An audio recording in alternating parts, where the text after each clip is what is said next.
Hey everybody, I'm Clint Walker and welcome to another episode of Real Estate Appraiser Secrets. Today I want to talk to you about what to do to serve your buyer the best if they are offered an appraisal waiver by their lender.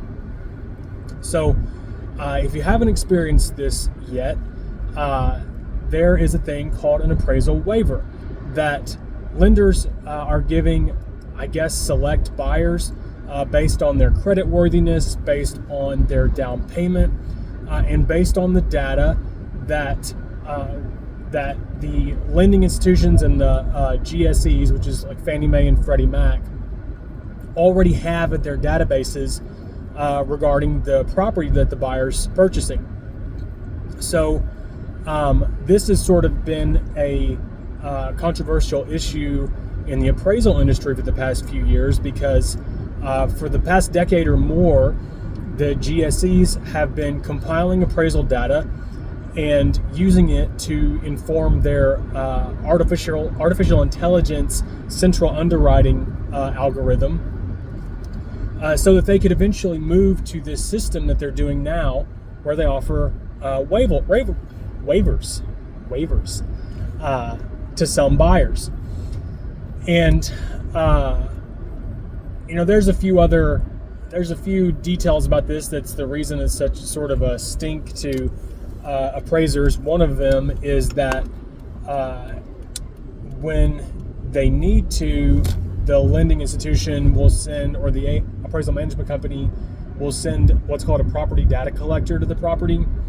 And whereas the appraiser and agents are thoroughly background checked, as an appraiser and an agent, I am double background checked, and certified and licensed and trained to inspect properties for this purpose. Property data collectors are not and do not have to be. As I hear it, they can be an Uber driver. They might be a real estate agent themselves. It is just somebody who is willing to go to this property for $50 and take pictures. It's a new evolution that in my opinion is just not good for the real estate industry as a whole. So, setting all that aside, if your buyer's offered one of these, the best thing you can do for them is during their inspection period, you can go and hire your own independent appraiser to do an appraisal on the property. You want to do this during your inspection period because, yes, you've got an appraisal contingency still in your contract more than likely. But if you do it during the inspection period, the measurement that the appraiser is going to do on the property, and you want them to do a measurement. You don't want to get a desktop. You don't want to get just a drive-by consultation or anything like that. You'd like to get a full appraisal, which is going to cost more money, but out of that you get professional measurement, which is what you would get if your lender was sending an appraiser out to do things the way it's always been done. But because of this appraisal waiver, you're not going to get the benefit of any of that. So if the house is smaller than it's been advertised, if you just did the appraisal waiver and didn't hire your own appraiser, you'd never know until your buyer goes to sell this property. And maybe that's when they find out. And maybe that's when they start asking why the stuff wasn't done on the front end when they purchased it. Because in Tennessee, it is the buyer's responsibility to verify that square footage if it's valuable to them. If they choose not to do that and they get past the inspection period, some of you have experienced before, I have personally experienced before, that they are up the creek without a paddle. So it's good practice whether you're getting a full appraisal or not.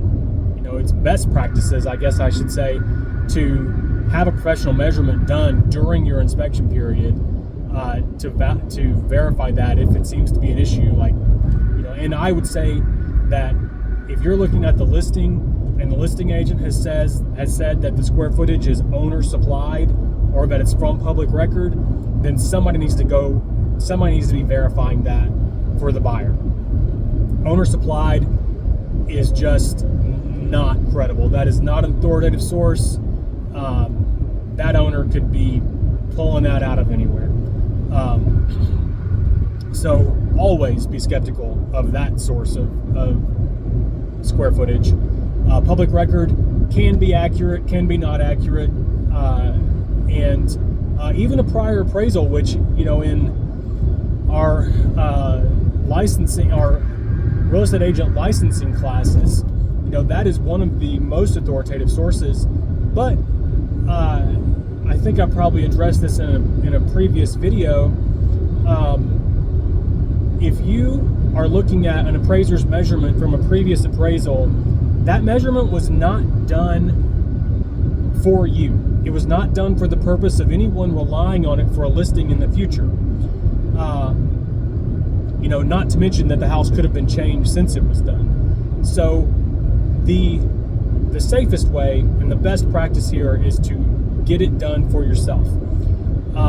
The other benefit to your buyer hiring their own appraiser is that this makes them the client, and it gives them the opportunity to get a lot more information and have a lot more interaction with the appraiser.